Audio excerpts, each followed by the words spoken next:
நீங்க பணக்காரங்களா இருக்கலாம், பேர் புகழோடு வாழலாம், டாக்டரா இருக்கலாம், என்ஜினியரா இருக்கலாம், கலெக்டரா கூட இருக்கலாம்.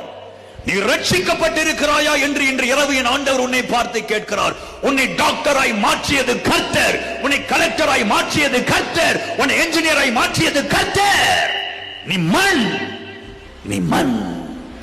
நிர்வாணியாய் பூமிக்கு வந்தாய், நிர்வாணியாய் திரும்பி போகிறாய். இங்கே உன்னை உருவாக்கினது கர்த்தர்.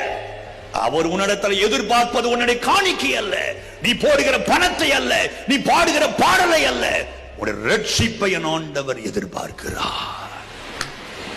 நீ போடுகிற காணிக்கையை பார்த்து ஆண்டவர் கை தட்டுகிறவர் அல்ல, நீ பாடுகிற பாடலை பார்த்து ஆண்டவர் கை தட்டுகிறவர் அல்ல, நீ ஜெபிக்கிற ஜெபத்தை பார்த்து ஆண்டவர் கை தட்டுகிறவர் அல்ல, நீ வாசிக்கிற வேதத்தை பார்த்து கை தட்டுகிறவர் அல்ல.